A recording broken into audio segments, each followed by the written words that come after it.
You know that feeling when you just don't quite fit in? That sense of being an outsider? Well, for one of the most influential Buddhist masters, that exact feeling wasn't just a problem. It was the spark for a radical new vision for the entire world, a world without borders.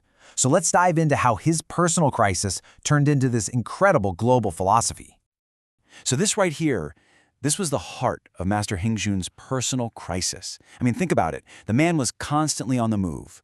Born in China, a refugee in Taiwan, then a teacher all over the globe. But everywhere he went, his identity was defined by what he wasn't. It wasn't just about where he lived, it was this deep, nagging feeling of never truly belonging, of always being seen as the other. So that leads to a really big question, right? If he didn't belong anywhere, then where on earth was his home? And this isn't just about finding a physical address. It's about identity. This is the question that forced him to completely rethink his place in the world, and maybe ours too. And his answer, wow, it was powerful. He just stopped.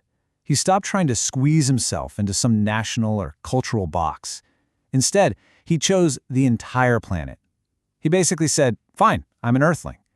And just like that, with that one word, he completely reframed his identity.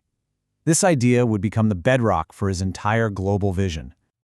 Okay, so this Earthling idea, it wasn't just a cool-sounding word he came up with. No, it was a really deep, thought-out philosophy. Let's break down what it actually means. The core idea is actually pretty simple, but it's incredibly powerful. It's this: before you're American or Chinese or Brazilian or anything else, you're an Earthling. Your number one identity comes from the fact that we all share this one planet, not from the imaginary lines we've drawn on a map. And if you think about it, that one little shift in perspective, well, it's meant to change everything about how we see each other. Now, this whole idea is built on a foundational Buddhist principle: oneness and coexistence. Oneness is all about equality, recognizing that deep down we share the same essence. Coexistence is about compassion, understanding that we're all in this together, totally dependent on each other. So you see, they're like two sides of the same coin. You really can't have true equality without compassion, and you can't have true compassion without seeing everyone as equal. So the big question is, how do you actually live like an Earthling? Well, Master Hsing Yun gave us a pretty clear four-step path. First, you open your eyes, really see and appreciate the world and build good connections. Then you stand your ground, which kind of means stepping out of your own little bubble and into the wider world. From there, you extend your arms, embracing the world with a real sense of responsibility to help. And finally, you get to enjoy the earth, which means serving everyone with a generous and equal heart. Okay, a philosophy is one thing, but how do you make it happen? You need a strategy, right? For Master Hsing Yun, that strategy was all about a concept he called going out. And let's be really clear here. Going out is not about booking a flight and going on vacation. It's a mindset. It's about making an active, conscious choice to break down all those barriers, mental, cultural, you name it, that separate us. It's about a real commitment to connect with the world. And to do this going out thing effectively, he said you need a few key ingredients. You've got to have knowledge, understand what's going on in the world. But that's useless without compassion, without the ability to respect and embrace others. You also need to be super eager to learn from other cultures. And, this is key, you have to have a strong sense of your own cultural foundation so you have something meaningful to share in that exchange. So where does all this lead? What's the end game of this philosophy and this going out strategy? Well, it's definitely not about trying to make everyone think the same way. The goal is something way more interesting and respectful: true localization. So, localization basically means you take these universal principles and you let them adapt and take root in all these different local cultures. It's not about forcing a foreign idea on someone. Think of it more like planting a seed. The seed is the core idea, but you let it grow into a plant that looks and feels like it totally belongs in that local soil, enriching both the community and the tradition itself. And this is a perfect way to think about it. The wrong way is to create a nation within a nation, building these isolated little bubbles. But the right way, the way Master Hsing taught, is to completely flip that.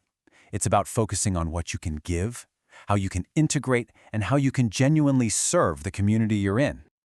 So, what does this actually look like in the real world? Well, take Australia. Buddha's birthday there isn't some quiet little ceremony in a temple. Not at all.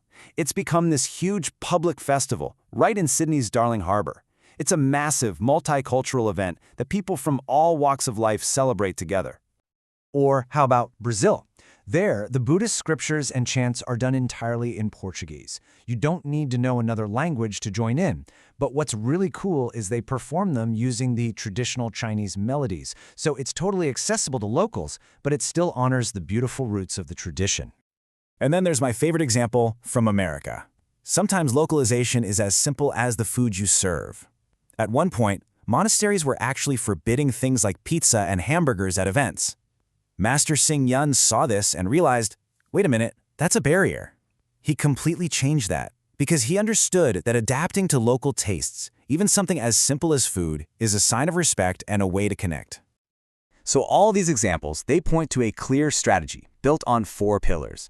You've got to localize the language, the customs, and the daily habits, like food. But the most crucial one? Education. By establishing local academies to train local leaders, that's how a big global vision truly becomes a local reality. So when you put it all together, you see this amazing arc. It all started with one man's painful feeling of being an outsider. And from that personal crisis, this whole framework was born. A global philosophy, a clear strategy, and a very real, tangible goal. And this final quote just wraps it all up perfectly. Having the concept of oneness, you will naturally have compassion. Having the concept of coexistence, you will naturally be an earthling. See? It's not just a nice idea, it's almost like a formula. When you truly get that we're all connected, that's oneness, compassion just naturally follows. And when you accept that we all depend on each other, that's coexistence, well, then you can't help but see yourself as an earthling. And that brings us right back to today, leaving us with a really important question. In a world where it feels like division and borders are getting stronger every day, what can we take away from this? Could embracing a borderless identity, this idea of being an earthling first, could that actually be a path toward peace? It's definitely something worth thinking about.